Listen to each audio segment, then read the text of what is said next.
My neighbor, Carol, the self-appointed queen of our homeowners association, loved to things her award-winning roses and wielding petty power. Unfortunately for her, she decided my golden retriever, Gus, was a threat to both. It started with a formal violation notice. Gus had one of those zoomy moments and his favorite squeaky toy, a bright blue ball, landed 2 inches onto her lawn. The next day, I had a letter in my mailbox about improper storage of personal effects on a neighbor's property. A $50 fine for a dog toy. That was the first taste of her insanity. A week later, it escalated. I got another email, this time for noise pollution. Gus had barked once at a squirrel. Carol's email, sent to the entire HOA board, described him as a menace whose incessant barking shatters the peace of our community. She was building a narrative. He was a bad dog, and I was a bad owner. The third strike was when she measured my fence. I'm not kidding. I saw her out there with a tape measure. She then fined me $250 because a single picket was, and I quote, 1/4 of an inch taller than the approved regulation height. She was using the HOA rulebook like a weapon, and she was aiming it right at me. But the final straw, the moment the game changed, was when I came home to find an animal control truck parked outside my house. My heart fell into my stomach. Carol was on the sidewalk,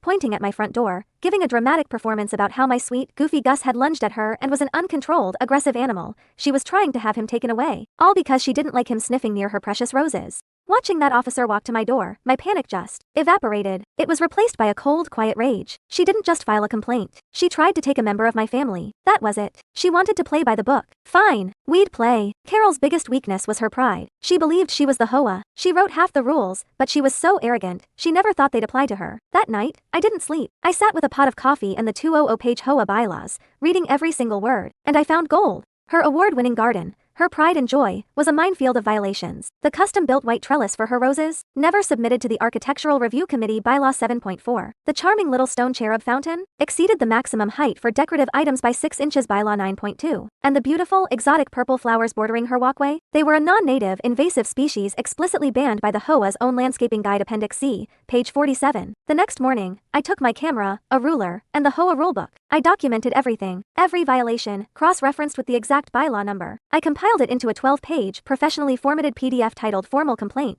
124 Primrose Lane, and emailed it to the entire HOA board. The fallout was spectacular. Carol, of course, tried to dismiss it, but I'd CC'd everyone. The other board members who were sick of her tyranny saw their chance. They scheduled a formal review. I watched from my window as they walked through her precious garden with my complaint packet, pointing out every single violation. Her face went from smug superiority to pale, horrified shock. She was forced to tear it all down. The trellis, the fountain, and every single one of her illegal flowers. Her award-winning garden was reduced to a patch of dirt and mulch. She lost her spot on the board and her reputation as the neighborhood queen. Now, Gus and I enjoy our yard in peace. Carol is too busy trying to regrow basic, HOA-approved grass to worry about anyone else. Turns out, her prize-winning garden wasn't even up to code. Whoops!